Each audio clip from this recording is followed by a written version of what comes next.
I was born in North Philadelphia. So I still love North Philadelphia. And as far as I knew as a child, I felt like it was a great community, it was a great neighborhood. I constantly think about it and I dream about it, although that house that I lived in is gone. I had this feeling that I was really different, you know? It was like you were supposed to express yourself.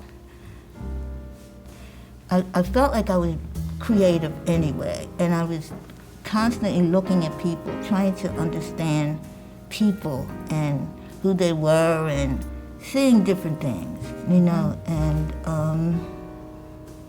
I spent a lot of my childhood in the South with my grandmother and grandfather in North Carolina and also in Norfolk, Virginia.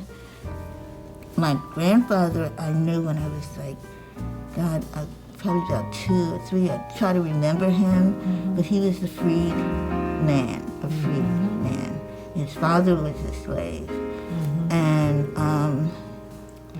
and he always said to me that, you know, he would tell me things that he saw, and I would see them too. And I thought I would see them too. My grandmother was like this. You know, we would see birds in the sky, and I would say what color they were. My grandmother was like, oh God, something's not right here, you know.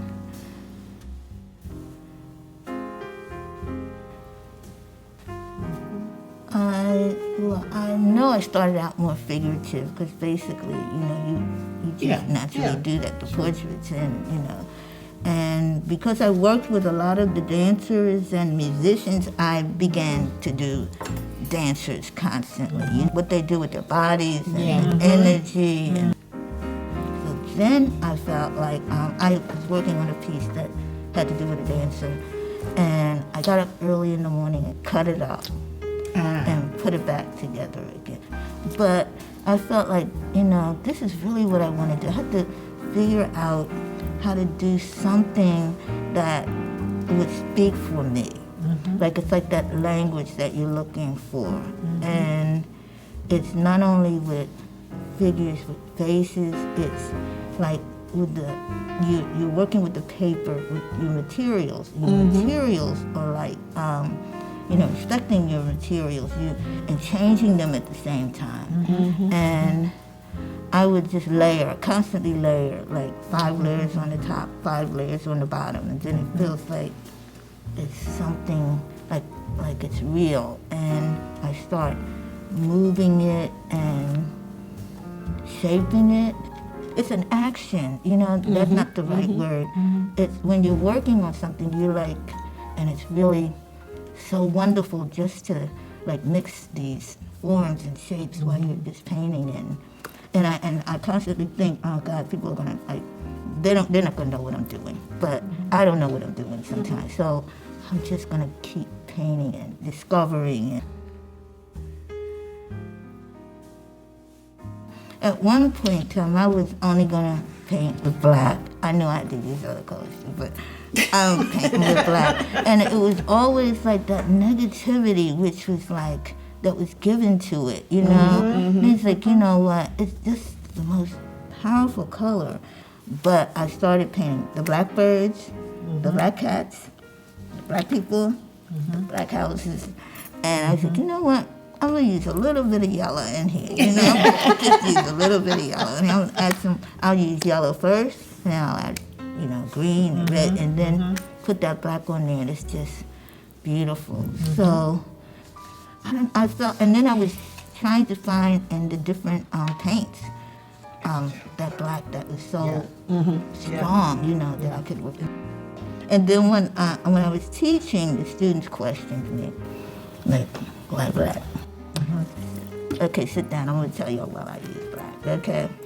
So I told them, you know, I said, it's, you know, it's given such a negative flood.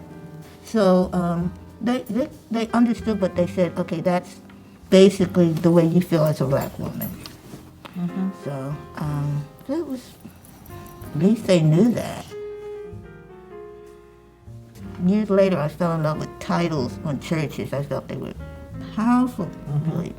And Most Precious Blood, I realized that when all the brothers were being shot in the street and so much was going on, and I saw it a couple of times. It happened in front of me, and I remember the mothers, and I was like, God, that's their most precious blood. And that was red. That was the color red. And I remember thinking that it's a lot of red in life, and that, you know, that was blood. That was that color that also I felt was a powerful color, you know. And that was looking at the trial with the mother watching and the son. It was like those were two hearts. They didn't look like hearts. Nobody thought they were hearts, but they were hearts that were like, you know, entwined and broken and like that. So it was that same thing. It was like working emotionally, which is not always the best way to work, but at times it's just that you have to do that. I was so glad that I did it, you know, but it wasn't enough. I felt like, yeah, you know, this is what we can do. We can say how we feel, but how do we really solve problems? What are we, you know, as artists doing? It's sort of, it's like a ride, you know, like it's the different stages of your life. And in my belief, life is abstract. It's totally abstract. It's not figurative. I don't think it's figurative. I think it is so abstract. And it's filled with all these brilliant colors and forms and this language that, you know, that the artists feel. Like when I look at the paper and I look at the paintings, I don't know what's going to happen until I work. Let's put it like that.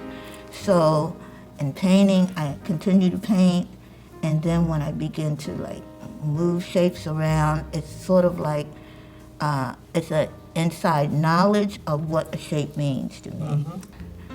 I think you can't talk about it. You have to do it.